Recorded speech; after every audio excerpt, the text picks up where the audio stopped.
Assalamualaikum warahmatullahi wabarakatuh. Perkenalkan, nama saya Aurelio Faza Masuri. Di sini saya akan menjelaskan terkait rancangan usaha dari produk kopi seduh. Yang pertama yaitu perkenalan produk. Kopi memiliki sejarah yang sangat panjang hingga masuk di Indonesia sampai saat ini. Selain itu, ada banyak alasan mengapa orang suka berkunjung ke warung kopi. Namun, satu hal yang pasti, mereka betah berlama-lama entah karena alasan suasananya, keakraban, atau cemilan yang disajikan. Saat ini keberadaan warung kopi bukan lagi sekedar pemuas dahaga atau lapar. Bagi sebagian masyarakat, warung kopi merupakan sarana untuk membangun kehidupan sosialnya. Untuk melestarikan kopi-kopi inilah 24/7 didirikan, agar pencinta kopi asal Indonesia, terutama Samarinda, dapat selalu menikmatinya. Saat ini produksi kopi di Indonesia menempati peringkat keempat terbesar di dunia. Selain itu juga karena di Indonesia, kopi merupakan gaya hidup yang sudah pasti menjadi adanya ketersediaan pasar untuk memulai bisnis kopi. Berikut merupakan menu yang tersedia di 24/7. Ada dua produk, yaitu produk kopi dan produk non-kopi, dengan rincian yang sudah ditampilkan sebagai berikut. Keunikan dan keunggulan kopi. Kopi merupakan sebuah jenis minuman yang berasal dari hasil pengolahan biji kopi yang telah dipanggang dan digiling menjadi bubuk kopi. Minuman ini terkenal dengan khasiatnya dalam menghindari kantuk. Jenis kopi yang paling banyak digunakan adalah jenis Arabica dan Robusta. Masing-masing biji memiliki cita rasa tersendiri dari daerah asalnya masing-masing. Kopi tidak hanya dikenal sebagai penahan rasa kantuk, kopi juga memiliki kegunaan lain. Karena kopi mengandung kafein, maka kopi mempunyai beberapa dampak baik bagi kesehatan, serta dampak buruk apabila mengkonsumsi secara berlebihan. Berikut ini merupakan dampak baik bagi pengkonsumsi kopi. Yang pertama, kafein dapat berfungsi untuk melebarkan pembuluh darah yang sangat berguna bagi pertolongan pertama penderita asma dan kesulitan pernapasan. Yang kedua, meringankan sakit kepala. Dan yang ketiga, yaitu mengurangi keletihan otot dan memberikan dorongan tenaga. Penjelasan 9 blok BMC Product. 24/7 menjalin hubungan dengan konsumennya melalui offline, online, dan promo-promo. Melalui offline, konsumen dapat langsung ke kedai 24/7, yang mana konsumen dapat merasakan langsung hospitality dari 24/7. Melalui online, konsumen dapat langsung melihat Instagram 24/7. Selain itu, promo-promo yang diberikan 24/7 dapat dilihat melalui akun Instagram. Value Proposition. 24/7 menawarkan value kepada konsumennya, antara lain produk yang berkualitas dan variatif, harga terjangkau, dapur kedai kopi yang terbuka sehingga pelanggan dapat melihat langsung proses pembuatannya, dan hospitality. Dari keempat value proposition tersebut, konsumen mendapatkan produk yang berkualitas dengan harga yang terjangkau.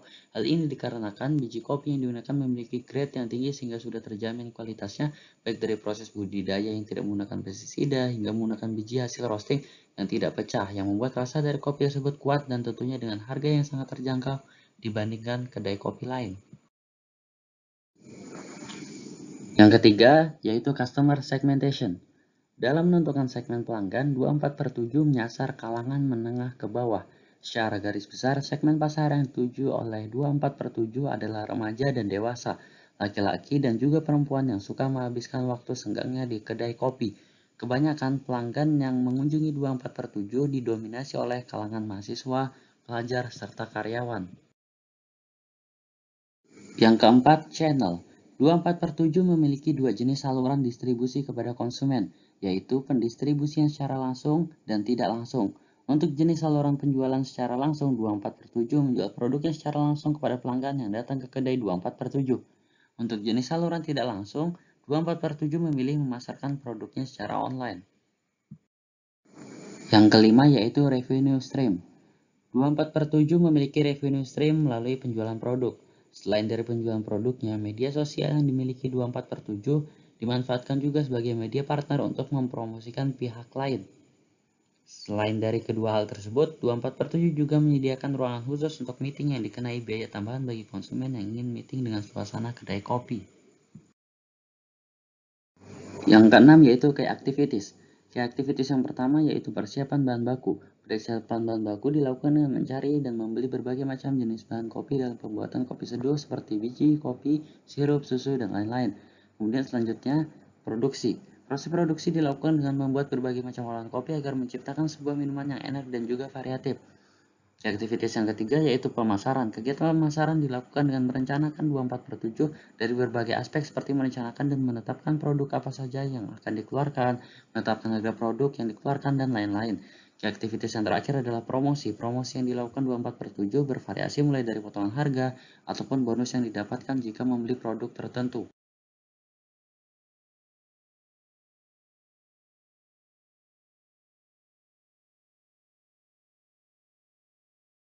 Yang ketujuh, Key Resources. Key Resources menjelaskan aset-aset perusahaan yang paling penting yang diperlukan agar model bisnis dapat bekerja. Sumber daya utama yang dimiliki 24/7 ada 4, yaitu bahan baku, peralatan, tenaga kerja, dan media sosial. Yang ke-8 yaitu Key Partner. Key Partnership 24/7 meliputi supplier kopi, pemerintah, komunitas penikmat kopi, dan selebgram lokal. Yang pertama, supplier kopi. Untuk kerjasama ini lebih mengarah untuk mendapatkan sumber daya.